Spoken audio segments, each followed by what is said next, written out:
Assalamualaikum, selamat sejahtera dan salam cakna peradaban kepada Dr. Abu Zarin serta rakan-rakan seperjuangan sekalian. Nama saya Muhammad Izzat bin Muhammad Khair dengan nombor metrik D2092090853 daripada Ijazah Sarjana Muda Pendidikan, Bimbingan dan Kaunseling. Pada hari ini, kami daripada kumpulan 14 ingin membentangkan tugasan 2 yang bertajuk Ucapan Jenayah Kebencian Impak kepada Komuniti Pelbagai Kaum. Sekadar pengenalan, isu jenayah benci merupakan isu yang telah lama wujud di dalam kehidupan seharian kita. Jenayah benci bukanlah seperti jenayah tradisional yang terdapat di dalam kanun keseksaan, tetapi ia adalah sesuatu jenayah yang berasaskan kebencian seseorang individu atau kumpulan masyarakat terhadap individu atau kumpulan masyarakat yang lain. Kesan yang dibawa oleh sesuatu jenayah benci adalah lebih berat dan meliputi komuniti yang lebih besar selain daripada bangsa itu sendiri. Masalah ucapan kebencian di Malaysia makin meningkat dari hari ke hari. Hal ini boleh dilihat dalam platform media sosial seperti komen kepada artikel berita ataupun ucapan oleh personaliti ternama. Balik kampung kamu, bangsa penjenayah, kaki penipu dan sebagainya adalah contoh ucapan kebencian yang sering dikatakan kepada etnik lain di Malaysia. Ucapan kebencian ini dikaitkan dengan ethnocentrism, superiority, inferiority, maruah dan emosi negatif dikaitkan dengan ketidakseimbangan sosial, kemiskinan, kepinggiran warisan antara generasi dan etnik. Ucapan jenayah kebencian juga memberi impak kepada komuniti pelbagai kaum. Seterusnya, saya akan serahkan kepada rakan-rakan saya yang lain untuk mengulas lebih lanjut mengenai tajuk ini. Selamat sejahtera saya ucapkan kepada Encik Abu Zarin bin Selamat. Nama saya ialah Roshni Antufan Managaran dan nombor kad matrik saya ialah D202010982828. Antara impak ucapan jenayah kebencian kepada komuniti pelbagai kaum adalah hubungan etnik, keharmonian, kesepaduan dan perpaduan terjejas. Hal ini kerana ucapan jenayah kebencian ini kebanyakannya menyentuh isu-isu sensitif seperti agama, bahasa, kepercayaan dan lain-lain. Apabila satu kaum menyinggung kaum yang lain, maka tercetuslah pertelingkahan yang besar. Sebagai seorang manusia, perasaan marah akan wujud apabila kaum lain mendiskriminasikan kaum seseorang tersebut. Jadi secara automatik, mereka hanya akan berfikir cara-cara untuk mempertahankan kaum mereka dan di sinilah hubungan satu kaum dengan kaum lain menjadi renggang. Hal ini juga boleh menyebabkan sesuatu kaum mengambil keputusan untuk mengurangkan interaksi dengan orang yang berlainan kaum daripada dirinya kerana tidak mahu perkara yang sama berulang lagi. Itu saja daripada saya. Sekian, terima kasih. Selamat sejahtera semua. Nama saya Shivani dan saya akan memberi ucapan tentang persefahaman kaum yang semakin renggang. Persefahaman antara kaum bermaksud bahawa semua kaum di Malaysia bersatu dan bertoleransi antara satu sama lain. Di samping itu, pemahaman adalah daya penggerak utama kemajuan Malaysia. Ini dapat dibuktikan apabila semua kaum bersatu dan bekerjasama untuk mengelakkan bertempuran dan pertumpahan darah. Persefahaman antara etnik dapat menjadikan Malaysia aman dan makmur dan menjadi negara model dengan pelbagai bangsa. Bukan hanya itu, kerana negara ini menjadi tonggak panduan bagi semua rakyat Malaysia, pemahaman kaum dapat dicapai di Malaysia yang akan terus mengekalkan kemerdekaan dan kemakmuran sebagai rakyat Malaysia yang bertanggungjawab. Kita mesti menjaga keamanan etnik dan memastikan konflik etnik seperti 13 Mei tidak berulang. Walau bagaimanapun, persefahaman antara kaum semakin renggang semakin lama dan ia adalah salah satu impak dari isu kebencian. Sebab jenayah benci menimbulkan salah faham antara kaum adalah mudah, hal ini dikatakan demikian tidak ada seorang yang menyukai jenayah dan menggunakan jenayah kebencian terhadap agama yang berbeza di negara kita menjadikannya lebih mudah berlaku salah faham. Sama seperti peristiwa 13 Mei yang menimbulkan kekecohan kaum. Itu adalah contoh sempurna bagaimana jenayah kebencian dapat menimbulkan salah faham besar dan tidak diingini di antara kita. Seterusnya, hal ini juga kerana jenayah kebencian menimbulkan kebencian dalam semua generasi. Ia menjadi agak sukar untuk menembus nilai-nilai baik pada individu yang mempunyai rasa benci yang kuat terhadap budaya lain yang menyebabkan persefahaman antara kaum semakin renggang. Sekian, terima kasih. Assalamualaikum dan salam sejahtera. Saya Nur Azumi binti Ishak yang memegang nombor metrik di 2020-109-2821. Saya akan membentangkan isi yang seterusnya dan ucapan jenayah kebencian impak kepada komuniti pelbagai kaum. Isi yang seterusnya adalah berkaitan dengan faktor ketidakseimbangan sosial ekonomi. Hal ini dikatakan demikian kerana kelemahan pihak kerajaan untuk menawarkan polisi yang komprehensif dalam menangani isu jenayah kebencian yang terjadi di serata dunia, termasuklah dalam negara Malaysia. Ini menyebabkan sebahagian pihak bertindak memanipulasikan faktor etnik dan agama untuk mencetuskan ketegangan dalam masyarakat tersebut. Faktor ketegangan ini terbahagi kepada 3, iaitu fasa yang pertama dari tahun 1950 sehingga 1970 yang disebabkan oleh isu kewarganegaraan, kontrak sosial dan juga bahasa. Seterusnya, fasa yang kedua dari tahun 1970 sehingga 1990 disebabkan oleh isu ketidakseimbangan sosial ekonomi sehingga membawa kepada pelaksanaan dasar ekonomi baru.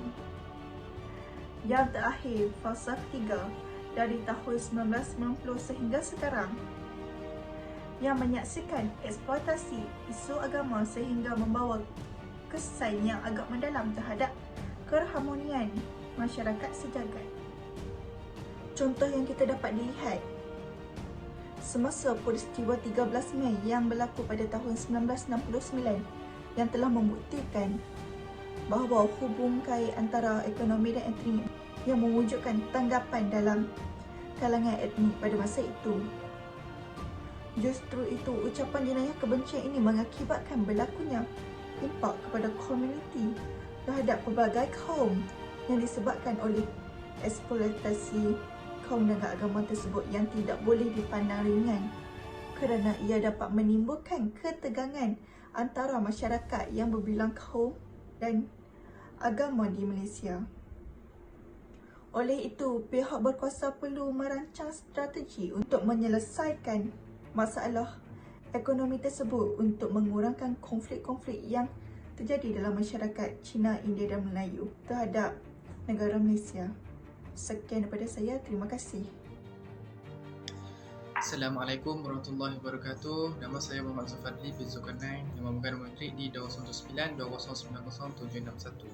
Okey, untuk tugasan yang kedua, iaitu tajuk yang diberikan kepada saya ialah ucapan jenayah kebencian impak kepada komuniti pelbagai kaum. Saya akan menerangkan tentang pelanggaran prinsip maruah dan penghormatan. Okey, untuk ucapan kebencian yang kerap diperbincangkan dan hangat pada hari ini adalah berkaitan perkauman, terutamanya yang sengaja membangkitkan isu perkauman sebagai umpan bagi meraih kelebihan politik di negara ini. Seperti yang kita tahu bahawa isu perkauman sangat sensitif dan perlu dielakkan kerana kita adalah negara yang komunitinya pelbagai kaum. Negara ini boleh tergugat hubungan etnik, kesepadan sosial, kestabilan dan kemajuan politik sekarang jika kita tidak akan berikan perhatian utama dalam mengurusnya. Ucapan kebencian dikaitkan dengan etnosentrisme dan maruah serta emosi negatif dikaitkan dengan ketidakseimbangan sosial.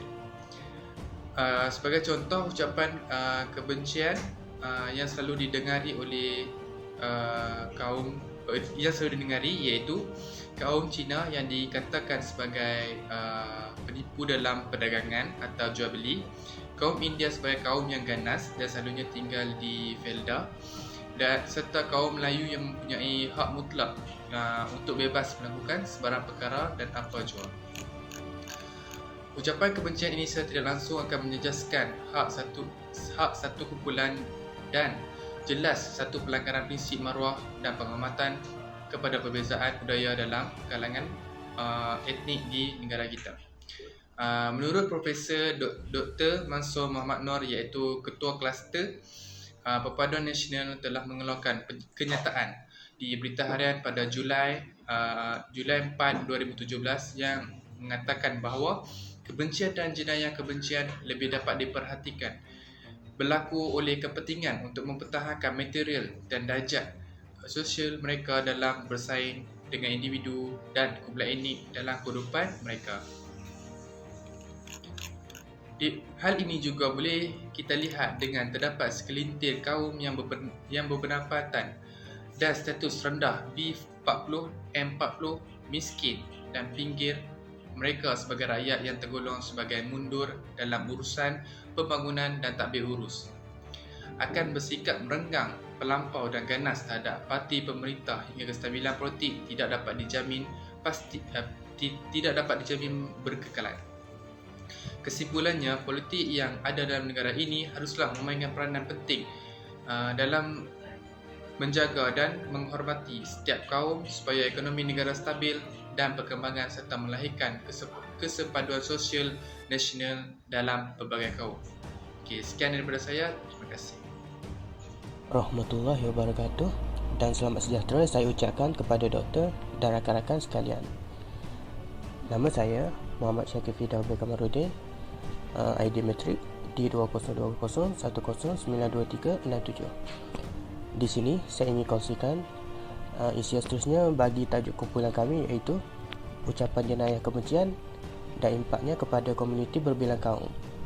Pada pandangan saya, jenayah ucapan kebencian ini mampu mengancam keamanan negara itu sendiri. Sejak akhir ini, media sosial seperti WhatsApp, Instagram, Twitter dan pelbagai lagi merupakan tempat yang popular bagi mengedar atau menularkan isu-isu yang sensitif seperti isu 3R yang bermaksud perkauman, ras, agama, religion dan institusi diraja, royalty. 3R ini merupakan isu yang sering menjadi sasaran ucapan kebencian setengah pihak yang tidak bertanggungjawab. Ini menyebabkan wujudnya ketidakpuasan hati dan kemarahan setengah pihak yang boleh mencetuskan perbalahan antara masyarakat sehingga boleh bertukar menjadi kes yang lebih serius seperti rusuhan. Selain daripada itu, terdapat juga risiko yang mana pengganas seperti IS yang menggunakan isu ini bagi menjalankan pelbagai jenis aktiviti mengganas. Contohnya, mereka menggunakan ucapan kebencian berkenaan dengan isu-isu yang sensitif untuk mencetuskan salah faham di antara masyarakat berbilang kaum bagi merenggangkan lagi hubungan di antara masyarakat tersebut. Dalam masa yang sama, mereka juga menggunakan cara tersebut bagi merekrut ahli-ahli baru untuk menyertai mereka dalam melakukan aktiviti mengganas yang boleh mengancam keamanan negara. Seterusnya, media sosial yang menjadi medium popular bagi menyebarkan unsur-unsur kebencian ini bukan sahaja digunakan oleh orang dewasa, malah digunakan juga oleh golongan remaja dan kanak-kanak. Berbeza dengan orang dewasa, golongan ini lebih mudah terpengaruh dan lebih mudah bertindak mengikut perasaan mereka. Ini membuatkan pendadahan kepada perkara-perkara negatif ini akan menjadi punca mereka membesar menjadi individu yang berfikiran negatif dan menjadi seorang individu yang tidak peduli tentang betapa pentingnya perpaduan kaum. Itu saja, sekian daripada saya. Sekian, terima kasih. Konklusinya, hubungan baik yang terbina daripada penganut pelbagai agama di Malaysia perlu sentiasa dikekalkan bagi menjamin keharmonian hidup bermasyarakat untuk mengelakkan berlakunya jenayah kebencian. Situasi seperti ini memerlukan kerjasama semua pihak secara menyeluruh bagi menghasilkan suatu proses integrasi yang bersifat nasional. Perkongsian dan pematuhan terhadap nilai dan norma yang terpuji merupakan aspek yang disepakati oleh masyarakat yang berbilang kaum dan agama di Malaysia. Sebarang ancaman yang berpotensi untuk meruntuhkan perpaduan yang merupakan asas keharmonian perlu segera dicantas, sama ada melalui kempen, dialog atau penguatkuasaan undang-undang bagi menjamin kestabilan dan keharmonian yang wujud dalam setiap masyarakat berbilang kaum dan agama perlu dikekalkan kerana ianya akan menjamin kepada pembinaan negara ke peringkat yang lebih global. Pendek kata, hubungan etnik yang mantap sangat diperlukan dalam kalangan rakyat di dalam sesebuah negara yang mempunyai kepelbagaian dari segi agama, bahasa, budaya dan etnik.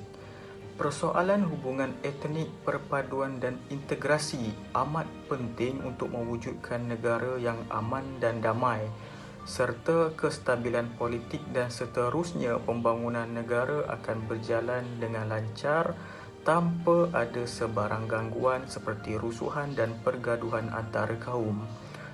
Perpaduan dan integrasi amat penting supaya tenaga negara dapat disalurkan untuk memajukan negara daripada digunakan untuk menyelesaikan masalah yang wujud daripada kepelbagaian etnik. Selain itu, rukun negara juga perlu dihayati dan dipraktikkan setiap hari kerana ia mengingatkan kita tentang kepentingan perpaduan dan kedaulatan negara. Hal-hal berikut merupakan perkara yang sangat penting dan harus diketahui oleh setiap masyarakat di dalam negara Malaysia agar dapat mengelakkan daripada berlakunya impak-impak negatif yang akan meninggalkan kesan daripada masalah tersebut, terutamanya dalam mengukuhkan perpaduan dan integrasi dalam negara kita. Sekian, terima kasih.